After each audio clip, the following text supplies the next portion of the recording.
मार्गदर्शन करें। तालियों के साथ स्वागत करें माननीय मंत्री महोदय का।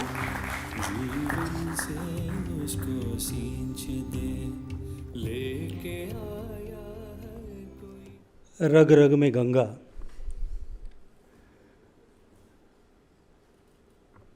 इस सीरियल के सीक्वल के लॉन्च के अवसर पर कार्यक्रम में उपस्थित सूचना व प्रसारण मंत्रालय के साथ साथ खेल एवं युवा मामलात मंत्रालय का भी जिम्मा संभालने वाले मेरे छोटे भाई श्री अनुराग सिंह ठाकुर जी, कार्यक्रम में उपस्थित मंत्रिमंडल में मेरे साथी आदरणीय श्री प्रहलाद सिंह पटेल जी, कार्यक्रम में अपनी गरिमामयी उपस्थिति दर्ज करा रहे सूचना और प्रसारण मंत्रालय के साथ साथ में शिक्षा मंत्रालय की भी जिम्मा संभाल रहे सचिव श्री खरे साहब, जल शक्ति मंत्रालय के सचिव श्री पंकज कुमार जी, नमामि गंगे मिशन की जिम्मेदारी जिनके कंधों पर है और लंबे समय से जिन्होंने अपने जीवन का मिशन भी मुझे लगता है कई बार कि इस मिशन गंगा को बना लिया है, श्री राजीव रंजन मिश्रा जी, डीजी एनएमसी जी, डीजी दूरदर्शन, डीजी आकाशवाणी, इस कार्यक्रम में उपस्थित इस रग रग में गंगा कार्यक्रम को मूर्त रूप प्रदान करने के लिए जिन्होंने अपना निर्देशन किया, आदरणीय दिव्या जी, कार्यक्रम में उपस्थित जिन्होंने इस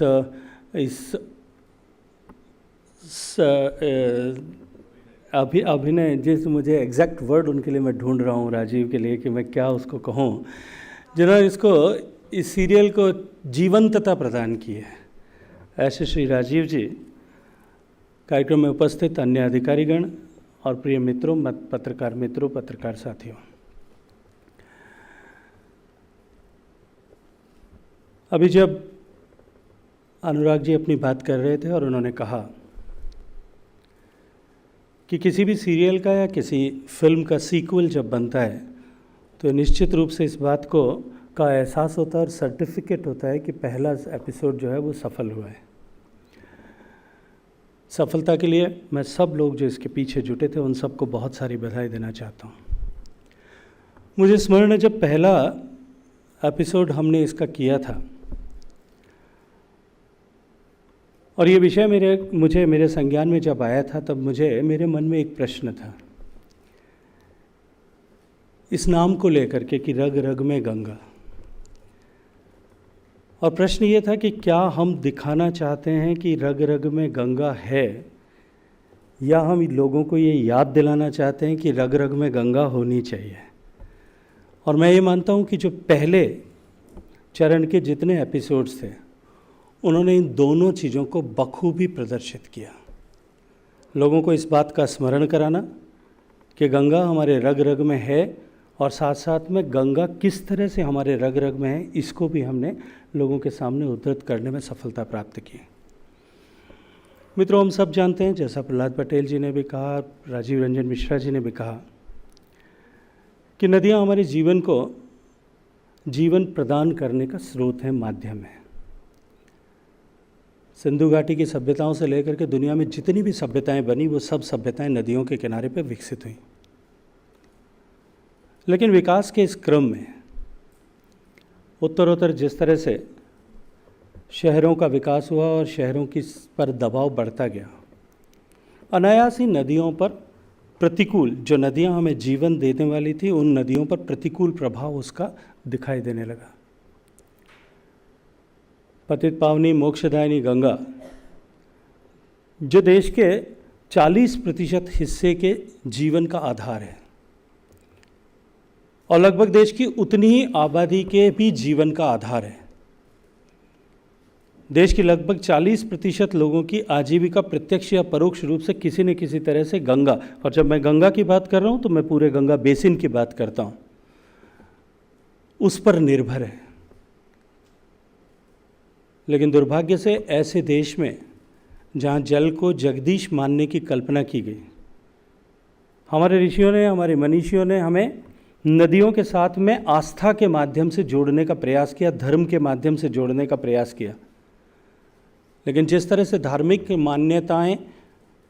क्षीण हुई, उन्हीं के साथ साथ में हमारा जल के प्रति, जल की पवित्रता के प्रति, और वो भी एक ऐसे देश में जहाँ वैदिक ऋचाओं से लेकर के उपनिषदों में, पुराणों में जल के साथ, जल स्रोतों के साथ व्यवहार की एक क्लियर कट एसओपी लिखी गई थी, ऐसे देश में ये निश्चित ही हम सब लोगों के लिए और देश के लिए शर्म का विषय था कि ये कहा जाता था कि गंगा जैसी पवित्र नदी, जिसे पुण्य दायिनी, पुण्य सलीला के रूप में माना गया और पूजा जाता है, वो नदी दुनिया की सबसे गंदी नदियों में से एक हुई। लेकिन मुझे स्मरण आता है और अपने आप पे गर्व महसूस होता है कि 2019 में जब मैं स्टॉकहोम वाटर वीक के तहत उसमें भारत का प्रतिनिधित्व करने के लिए गया था, और जब वहाँ रात्रि में भोज जो स्टॉकहोम के किंग ने आयोजित किया था, उस भोज में टेबल पर स्टॉकहोम के राजा, रानी, उनके साथ में जर्मनी के वाटर रिसोर्सेज मिनिस्टर, इंग्लैंड के वाटर रिसोर्सेज मिनिस्टर और मैं, हम सब लोग उस टेबल पर बैठे थे। विषय शुरू हुआ, स्वच्छ भारत मिशन जिस तरह से भारत ने सफलता प्राप्त की थी, माननीय प्रधानमंत्री जी ने 2019 के 2 अक्टूबर को देश को खुले में शौच से मुक्त किया था। उसके ठीक बाद में क्योंकि कार्यक्रम था, तब चर्चा में ये बात आई और उस बात से प्रारंभ हुई कि भारत ने निश्चित रूप से दुनिया के सामने कीर्तिमान रचा है और समय से पहले एक ऐसे लक्ष्य को जो दुनिया को कठिन दिखाई देता था, उसको समय से पहले जो समय सीमा निर्धारित की गई थी यूनाइटेड नेशंस ने सस्टेनेबल डेवलपमेंट गोल में SDG 6 के तहत 2030 तक सैनिटेशन फॉर ऑल, उस लक्ष्य को 11 साल पहले पूरा कर लिया। चर्चा का क्रम आगे बढ़ा। क्वीन ऑफ स्टॉकहोम ने अपनी तरफ से बातचीत करते हुए कहा कि आपके यहाँ की Ganga it is considered as a dirty river. I said आप, लेकिन उनके संज्ञान में था कि गंगा में माननीय प्रधानमंत्री जी के नेतृत्व में हमने काम शुरू किया और वो ये जानना चाहती थी। तो मैंने अनायास ही उनसे पूछा कि आपके यहाँ जो डैन्यूब नदी बहती है, क्योंकि वो अपनी चर्चा में ये बता रहे थे कि डैन्यूब का किस तरह से उन्होंने परावर्तन किया, और उन्होंने बताया कि डैन्यूब जो बहुत लगभग 5 देशों के बीच से होकर के गुजरती है, जब स्वीडन में घुसती है, तब स्वीडन में जब घुसती है और स्वीडन से जब बाहर निकलती है, उसके बीच में उसका क्वालिटी में इम्प्रूवमेंट होता है। बड़े गर्व के साथ में वो इस बात का जिक्र कर रहे थे। मैंने जो जर्मनी के प्रतिनिधि थे, मैंने उनसे पूछा कि आपका राइन का आपने रिजुविनेशन प्रोग्राम लिया था, जो उस प्रोग्राम की दुनिया भर में चर्चा हुई, उसमें आपको कितना समय लगा था? तो उन्होंने कहा कि लगभग 3 दशक का समय राइन को ट्रांसफॉर्म करने में हमको लगा। इंग्लैंड के प्रतिनिधि थे, मंत्री, मैंने उनसे भी पूछा, जो आदरणीय अनुराग जी ने जिसकी चर्चा की, थेम्स नदी की, और थेम्स नदी का किस तरह से व्यापक प्रभाव लंदन में है या इंग्लैंड में है, उसके बारे में बातचीत की। जीवन के विभिन्न पक्षों को किस तरह से थेम्स नदी छूती है, व्यावसायिक, सांस्कृतिक, सामाजिक, इन सब पक्षों को किस तरह से छूती है। वो जब अपनी नदी के बारे में बताने लगे, उन्होंने कहा कि एक समय था कि हम थेम्स में जब उंगली डाल करके कोई बाहर निकालता था तो उंगलियों का रंग काला हो जाता था। It used to flow like a effluent channel of the industrial effluence. मैंने उनसे भी पूछा कि आपको थेम्स नदी का जो आपने कंप्लीट रिजुविनेशन किया, उसमें आपको कितना समय लगा? उन्होंने कहा 28 साल। तो मैंने उनसे कहा कि माननीय मोदी जी के नेतृत्व में अभी हमको गंगा पर काम करते हुए, अनाउंसमेंट हुए 5 साल, और व्यावहारिक रूप से काम करते हुए, क्योंकि मैं ये मानता हूँ कि जिस दिन से NMCG को अथॉरिटी स्टेटस मिला था, उस दिन से व्यावहारिक रूप से हमारा काम प्रारंभ हुआ था। उससे पहले हम प्लानिंग कर रहे थे, उससे पहले हम अध्ययन कर रहे थे, हम योजनाओं को मूर्त रूप किस तरह से दे सकेंगे उसके बारे में विचार कर रहे थे। लेकिन मैंने कहा कि 5 साल या 3 साल कुछ भी मान लीजिए, आज मैं गर्व के साथ में कह सकता हूँ कि दुनिया की उस लंबाई के बहने वाली 10 सर्वश्रेष्ठ नदियों में से एक गंगा है, और ये काम हमने केवल 3 साल या 5 साल में करके दिखाया। और मैंने उन्हें आमंत्रित किया था। आश्चर्यचकित थी वो। मैंने उन क्वीन ऑफ इंग्लैंड स्टॉकहोम को कहा, क्वीन ऑफ स्वीडन को कहा कि आपका जो प्रस्तावित भारत का दौरा है, उसमें एक दिन आप मेरे लिए रखिए, कि मैं आपको गंगा ले जा करके व्यावहारिक रूप से दिखाना चाहता हूं कि हमने किस तरह से काम किया है, ताकि स्टॉकहोम वर्ल्ड वाटर वीक में आप ये बात कह सकें कि गंगा का ट्रांसफॉर्मेशन इतने कम समय में करने में कामयाबी भारत ने माननीय प्रधानमंत्री जी के नेतृत्व में प्राप्त की है। और मुझे प्रसन्नता है कि वो आए, और जब 2 महीने बाद में वो आए और मैं उनको ले करके हरिद्वार गया था, और उसी दिन जो व्यवस्था की गई थी उस पंडाल में एक 30-40 फुट लंबी दीवार पर एक फोटोग्राफ लगाया गया था जो कुंभ का चित्र था, जो प्रयागराज में पिछला कुंभ जो था उसका चित्र लगाया गया था। और उस चित्र को देख करके जिसमें हज़ारों लोग एक साथ दिखाई दे रहे हैं, अनेक पूरा बड़ा हैबिटेशन, टेंट से टेंट दिखाई दे रहे हैं, 30-35 फुट की वॉल पर एक ही चित्र था। वो तो उत्सुकतावश उन दोनों ने मुझे पूछा कि ये चित्र क्या है। मैंने उनको कुंभ के बारे में बताया कि ये कुंभ है, कुंभ हुआ था, हर 12 साल में होता है, 6 साल में अर्ध कुंभ होता है, और 22 करोड़ लोग और दुनिया के लगभग 122 देशों के प्रतिनिधियों ने इस गंगा को यहाँ आकर के देखा है, और ये खुद ने अनुभव किया है कि गंगा का ट्रांसफॉर्मेशन हुआ है। जब मैंने 22 करोड़ संख्या उनको बताई तो उन्होंने वो कहा कि हम दोनों लगभग 80 साल की उम्र को प्राप्त करने वाले हैं। इतना बड़ा संख्या सुनकर के शायद मेरा कलेजा यहीं बैठ जाएगा। राइन की बात करें, थेम्स की बात करें, डैन्यूब की बात करें, दुनिया की दूसरी नदियों की बात करें, उन देशों की कुल जनसंख्या, मैंने उनसे कहा कि आपके देश की कुल जनसंख्या जितनी है उतने लोग प्रतिदिन मेरी माँ गंगा में स्नान करके अपने पाप वहाँ पर छोड़ करके जाते हैं, इस एहसास के साथ बाहर निकलते हैं कि मुझे पापों से मुक्ति मिली है। जितनी आपके देश की कुल कैटल पॉपुलेशन है उतनी पॉपुलेशन रोज अपना पानी पीने के लिए और अपने नित्य व्यवहार के लिए उस गंगा पर निर्भर करती है, रोज वहाँ जाती है। जितने लोग आपके यहाँ कुल पूरे वर्ष भर में जितने लोग ईश्वर के घर जाते हैं उतने लोग प्रतिदिन इस गंगा के किनारे पर, एक जो है देवप्रयाग से लेकर के, यदि मैं बंगाल की बात करूं, फ्रेजरगंज की बात करूं, तो वहाँ तक प्रतिदिन उतने लोगों की अंतिम क्रिया की जाती है। लेकिन उसके बावजूद भी हम 5 साल में इसको ट्रांसफॉर्म करने में कामयाब हुए, क्योंकि हमने 4P के प्रिंसिपल्स पे माननीय प्रधानमंत्री जी के नेतृत्व में काम किया। और ऐसे अनेक, पिछले 5 साल में ऐसे अनेक उदाहरण दे सकता हूँ मैं, चाहे स्वच्छ भारत मिशन की बात हो,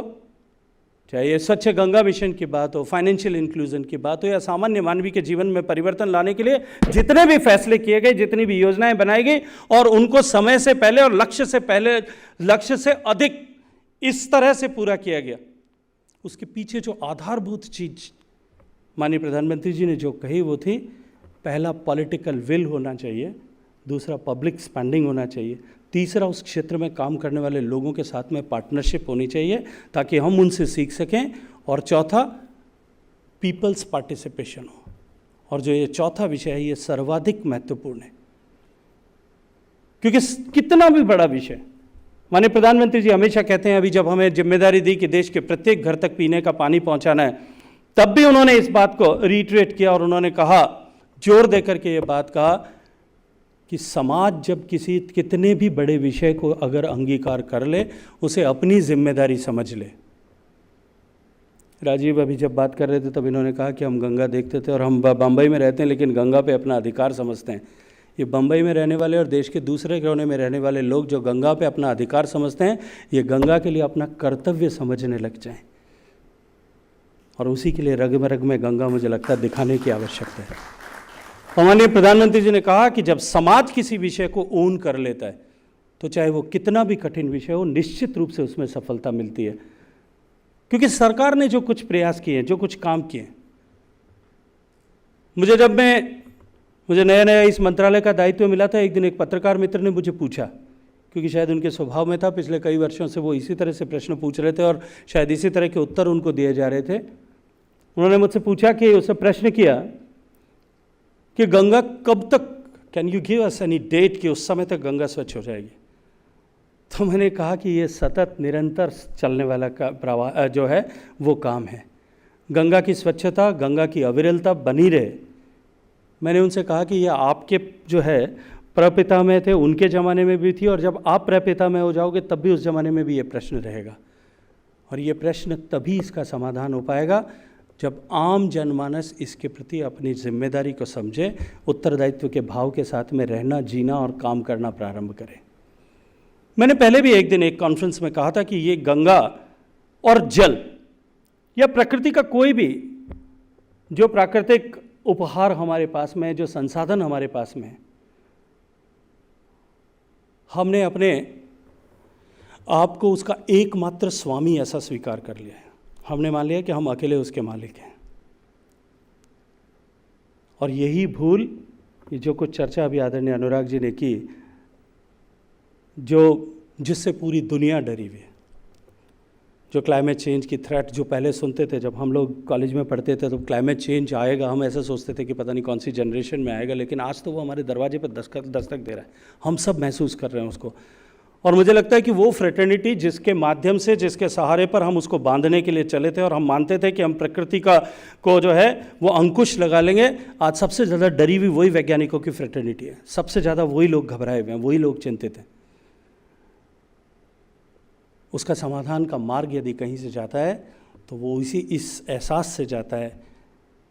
कि हम अपने उत्तरदायित्व को, अपने सेंस ऑफ रिस्पॉन्सिबिलिटी को जागृत करें। और इस तरह के कार्यक्रमों के माध्यम से हम वो निश्चित रूप से कर पाएंगे कि गंगा का महत्व हमारे जीवन में क्या है और किन किन पक्षों को, प्रत्यक्ष नहीं परोक्ष रूप से किन किन पक्षों को गंगा हमारे प्रभावित करती है, किस तरह से गंगा हमारे जीवन का ही केवल पुण्यदायिनी नहीं, किस तरह से हमारे जीवन के प्रत्येक अंग उपांग के साथ में गंगा का महत्ता और जुड़ाव है। इस विषय को यदि हम समझाने में कामयाब हो जाते हैं तो निश्चित रूप से जो है हम इस रग रग के में गंगा जो कार्यक्रम हम लेकर के जा रहे हैं, इसकी सफलता उसी में छुपी हुई। और माननीय प्रधानमंत्री जी की जिस उद्बोधन की चर्चा अभी सब ने की, मैं उसे एक बार फिर दोहराना चाहूँगा कि आज़ादी के बाद में हमने देश में अधिकारों की चर्चा की। हमारे अधिकार क्या हैं इसके बारे में हमने लगातार बातचीत की। हमने अधिकारों के लिए संघर्ष किया जाना चाहिए, जनता को हमने इसके लिए जो है वो जागृत किया। लेकिन अब आवश्यकता है कि हमारा देश के प्रति, प्रकृति के प्रति, समाज के प्रति, परिवार के प्रति, हमारा और मानवता के प्रति हमारा कर्तव्य क्या है, ये हम लोगों को बोध कराएं। और यदि समाज इस बोध के साथ में जीना प्रारंभ करेगा तो निश्चित रूप से जो ये क्षरण हुआ है, जो कुछ भी नुकसान हुआ है, इस नुकसान की भरपाई हम सब मिलकर के कर पाएंगे। मैं बहुत सारी शुभकामनाएं देते हुए सभी दिव्या जी को, आदरणीय राजीव जी को और विशेष रूप से दूरदर्शन को और प्रसार भारती विभाग को, सूचना और प्रसारण मंत्रालय को धन्यवाद देना चाहता हूँ कि उन्होंने हमारा सब तरह से सहयोग किया है। लेकिन एक बात मैं और निश्चित रूप से आज यहाँ उल्लेख करना चाहता हूँ, जो भाई अनुराग ने अभी कहा कि आने वाले 3 साल में, 4 साल में दूरदर्शन जो है वो हिंदुस्तान का सबसे ज़्यादा आई बॉल कैच करने वाला प्लेटफॉर्म बनेगा। और मैं विश्वास के साथ में कह सकता हूँ कि रग रग में गंगा उसमें माइलस्टोन होगा, उसकी शुरुआत होगी। हम मिलकर के काम करेंगे। जल शक्ति मंत्रालय, जल से जुड़ा हुआ विषय, क्योंकि आम जन के जीवन से जुड़ा हुआ विषय है ये विषय, आम जन के जीवन से जुड़ा हुआ विषय। हम किस तरह से ट्रांसफॉर्मेशन इसके माध्यम से कर रहे हैं, लोगों की लाइफ में किस तरह से ट्रांसफॉर्म कर रहे हैं, माननीय प्रधानमंत्री जी के नेतृत्व में दूरदर्शन उसमें हमारा सहयोगी बने। मैं आह्वान करता हूं, मैं निवेदन करता हूं आदरणीय अनुराग जी को और दूरदर्शन की पूरी टीम को कि हम जल जीवन मिशन को लेकर के भी चलें, हर घर तक पीने का पानी पहुंचाने के लक्ष्य को लेकर चलें। माननीय प्रधानमंत्री जी ने कल अपने लाल किले के प्राचीर से राष्ट्र को संबोधित करते हुए भी उन्होंने इस बात का उल्लेख किया कि कोविड की आपदा के होते हुए भी पिछले 2 साल में हमने 4.5 करोड़ नए घरों को पीने के पानी से जोड़ा है। जब किसी के घर में, क्योंकि मैं तो पश्चिम राजस्थान से आता हूँ जहाँ पीने का पानी होता नहीं है, अनुराग जी तो जो है बरसात और पहाड़ बर्फ़ दोनों जहाँ हैं वहाँ से आते हैं। मेरे यहाँ तो बचपन में बरसात क्योंकि 2-3-4 साल में होती थी, उस 2-3 साल में जो बच्चे जन्मे होते थे, जब बरसात आती तो रोना शुरू कर देते थे। उनको लगता था कि ये कुछ आपदा आ गई है, शायद आफत आ गई है, क्योंकि बरसात तो 2-3 साल में एक बार होती थी। अभी तो आजकल कुछ थोड़ा क्लाइमेट चेंज से कुछ थोड़ा ज़्यादा होने लग गई है वहाँ कंपैरेटिवली पहले से। लेकिन दूर दूर से पानी लेने जाना पड़ता था, वो भी मिलता था। ऐसा पानी देखने को पीना पड़ता था, जिसको शायद आप देखेंगे तो पानी है या वो सोडा लाइम वाटर है, वो दोनों आप कंफ्यूज हो जाएंगे। लेकिन ऐसा पानी पी करके हमने अपना बचपन गुजारा है। इसलिए पानी जब घर में आता है तब वो घर में, उस घर के जीवन में कितना परिवर्तन करता है, इसकी कल्पना और एहसास को शायद हम सोच नहीं सकते। ये विषय कि हमने किस तरह से पानी के माध्यम से, स्वच्छता के माध्यम से लोगों के, करोड़ों लोगों के जीवन को ट्रांसफॉर्म किया है, ये विषय भी धरातल से लेकर के दूरदर्शन के माध्यम से देश के लोगों के बीच में जाए, इस अपेक्षा भाव के साथ में आप सबको बहुत सारी शुभकामनाएं। जय हिंद।